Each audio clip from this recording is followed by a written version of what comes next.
Bismillahirrahmanirrahim. Assalamualaikum warahmatullahi wabarakatuh. Perkenalkan, nama saya Feby Kurniawan.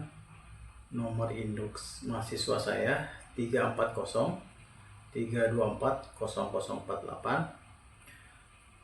Kelas saya akuntansi karyawan.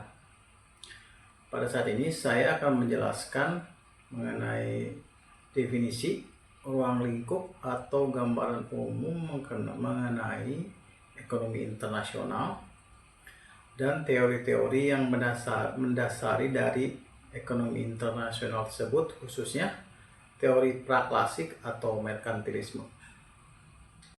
Ekonomi internasional adalah cabang ilmu ekonomi yang mempelajari seluruh aktivitas perekonomian yang dilakukan oleh antar negara, antar bangsa maupun antar individu dari negara yang berbeda, yang didorong oleh adanya saling ketergantungan dan kebutuhan untuk memenuhi keperluan dalam negeri yang tidak dapat diproduksi sendiri di dalam negeri tersebut secara efektif dan efisien. Di dalam ekonomi internasional sendiri terdapat ruang lingkup, aspek atau komponen utama yang sangat luas yang mencakup beberapa aspek. Di antaranya yang pertama adalah perdagangan internasional, keuangan internasional, organisasi dan kebijakan ekonomi internasional, serta perusahaan multinasional. Untuk perdagangan internasional itu meliputi kegiatan ekspor dan impor barang serta jasa yang didasarkan pada teori-teori seperti keunggulan mutlak dan keunggulan komparatif. Untuk keuangan internasional atau moneter itu berkaitan dengan transaksi keuangan lintas batas negara, termasuk pergerakan modal, investasi asing, dan sistem nilai tukar mata uang asing. Untuk aspek yang ketiga yaitu organisasi dan kebijakan ekonomi internasional melibatkan studi tentang peran organisasi internasional seperti WTO, World Trade Organization, dan IMF, serta kebijakan pemerintah suatu negara yang mempengaruhi perdagangan dan keuangan global. Sedangkan untuk perusahaan multinasional itu membahas peran dan dampak perusahaan-perusahaan besar yang beroperasi di berbagai negara. Dalam lingkup ekonomi internasional, ada beberapa faktor yang mendorong dan mempengaruhi aktivitas dari ekonomi internasional tersebut. Di antaranya satu, perbedaan sumber daya alam dan iklim,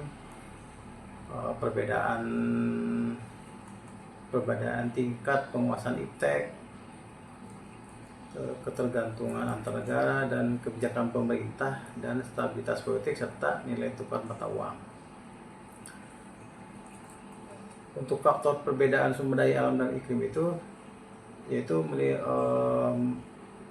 ruang lingkupnya adalah tidak meratanya sumber daya alam dan kondisi geografis yang menyebabkan negara-negara tersebut saling bertukar komoditas. Untuk perbedaan iptek, lingkupnya itu negara dengan teknologi lebih maju dapat memproduksi barang lebih efisien dan mengekspornya ke negara lain. Untuk faktor ketergantungan antar negara itu tidak ada negara yang bisa hidup mandiri, sehingga otomatis kerjasama itu sangat penting. Dari aspek kebijakan pemerintah dan stabilitas politik itu lingkupnya itu kebijakan perdagangan seperti tarif serta kondisi politik dan keamanan suatu negara dapat menjadi pendorong maupun penghambat dari perdagangan internasional. Untuk lingkup nilai tukar mata uang, fluktuasi nilai tukar mata uang asing secara langsung mempengaruhi biaya transaksi dan daya saing ekspor maupun impor. Untuk dalam mempelajari dan terlibat dalam ekonomi internasional ini tentunya akan sangat banyak memberi manfaat. Salah satunya yaitu pertama, akan memenuhi kebutuhan domestik, di mana memungkinkan suatu negara tersebut akan memperoleh barang dan jasa yang tidak tersedia di dalam negeri. kedua, manfaat dari ekonomi internasional ini adalah akan meningkatkan kesejahteraan ekonomi, yaitu spesialisasi produk berdasarkan keunggulan komparatif dapat meningkatkan efisiensi global dan kemakmuran suatu negara. Manfaat ketiga adalah memperluas pasar, membuang peluang pasar baru di luar negeri untuk produk dalam negeri yang dapat meningkatkan pendapatan dan menciptakan lapangan kerja. Manfaat yang keempat adalah transfer teknologi. Dengan adanya transfer teknologi otomatis memfasilitasi penyebaran teknologi modern dan pengetahuan antar negara, sehingga jadi teknologi negara maju apabila kita bekerja sama secara multilateral itu otomatis negara-negara yang berkembang ini akan mempelajari dari kemajuan-kemajuan teknologi dari negara-negara maju. Lingkup ekonomi internasional, meskipun ekonomi internasional ini menawarkan banyak manfaat seperti efisiensi produksi dan pemenuhan kebutuhan domestik, pasti akan ada dampak negatifnya juga yang menyertai dari perdagangan internasional atau ekonomi internasional ini. Beberapa di antaranya yaitu adanya ketergantungan berlebihan pada negara lain. Jadi adanya ketergantungan yang tinggi pada impor untuk barang-barang yang esensial seperti pangan, energi dapat membuat negara rentan terhadap gangguan rantai pasokan global.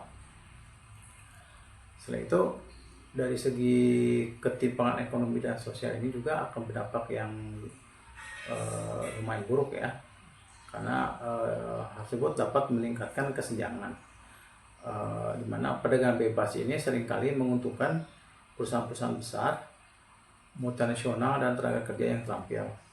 Sementara pekerja dengan keterampilan rendah atau industri lokal yang tidak kompetitif mungkin akan menderita kerugian gitu, sehingga menyebabkan meningkatnya ketimpangan pendapatan di dalam suatu negara.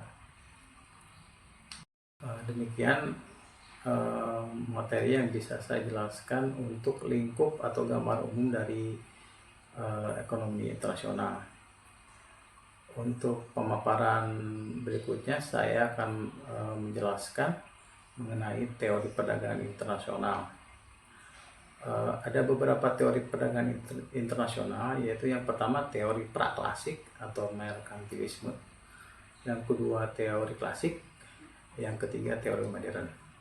Pada saat ini saya akan coba memaparkan teori perdagangan internasional yang didasari oleh teori praklasik atau merkantilisme, di mana ruang lingkup penjelasan akan teori praklasik atau merkantilisme ini saya coba akan jelaskan mengenai apa itu pengertian, bagaimana sejarah dari merkantilisme tersebut, terus jenis-jenis merkantilisme itu apa aja, dan dampak dari merkantilisme itu seperti apa.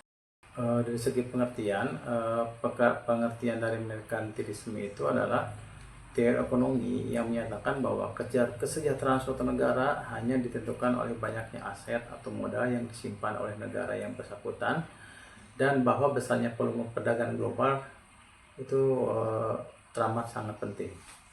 Dan sejarah dari merkantilisme itu seperti apa? Jadi merkantilisme itu berasal dari bahasa Inggris merchant, yang berarti pedagang.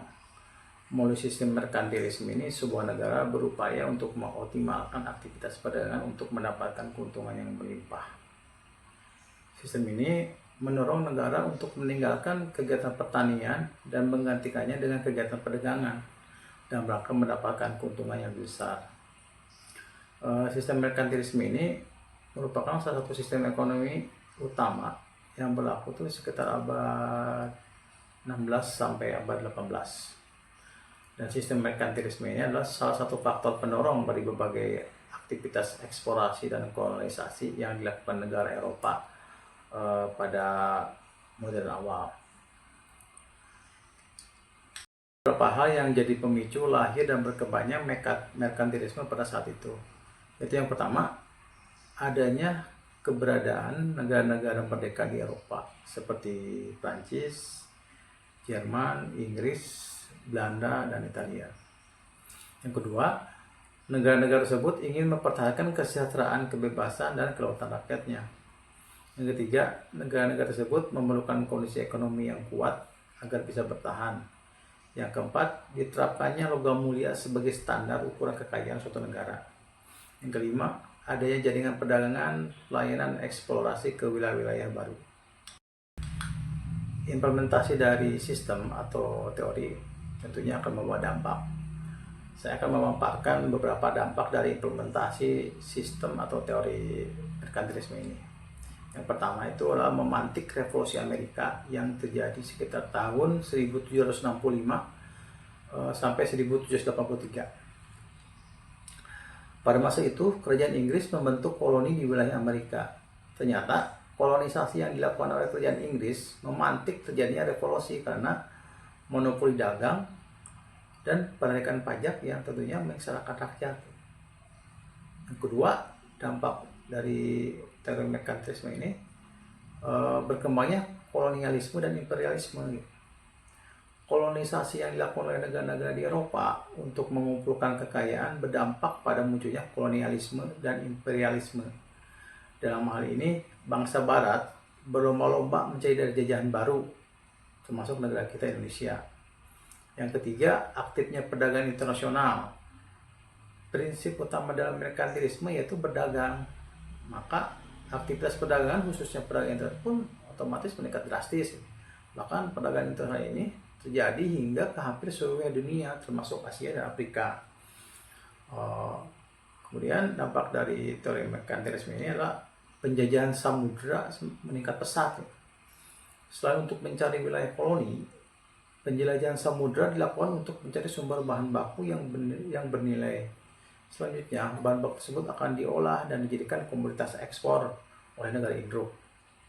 Kemudian, dampak dari merkantilisme ini yaitu munculnya bank dan perusahaan asuransi. Setelah merkantilisme diterapkan di Eropa, secara perlahan-lahan mulai muncul orang-orang kaya untuk melindungi keamanan harta benda yang mereka miliki. Bank dan perusahaan asuransi pun didirikan. Salah satunya adalah pendirian berikutnya dari teori merkantilisme itu yaitu munculnya bank dan perusahaan asuransi. Setelah merkantilisme diterapkan di Eropa, secara perlahan-lahan mulai muncul orang-orang kaya untuk melindungi keamanan harta benda yang mereka miliki. Bank dan perusahaan asuransi pun mulai didirikan. Salah satunya adalah pendirian Banca Monte dei Paschi yang merupakan bank pertama di dunia yang didirikan di Italia. Dampak berikutnya itu berdirinya kongsi dagang Eropa. Tercipta negara koloni dan berlangsungnya perdagangan internasional kemudian mendorong berdirinya kongsi dagang Eropa. Misalnya seperti kongsi dagang asal Inggris yaitu EIC dan kongsi dagang asal Belanda yaitu VOC. Dampak dari teori merkantilisme yang saya paparkan tadi merupakan dampak yang sifatnya global atau mendunia. Berikutnya akan saya coba paparkan dampak dari teori merkantilisme ini bagi bangsa kita Indonesia. Merkantilisme di negara Eropa ini menyimpan dampak bagi Indonesia itu salah satunya yang pertama datangnya Belanda ke Indonesia dan bentuknya VOC. Yang kedua Raffles itu memerlukan sistem sewa tanah. Yang ketiga adanya stratifikasi sosial yang ditetapkan oleh pemerintah Belanda. Jadi kalau istilahnya ada kasta-kasta lah.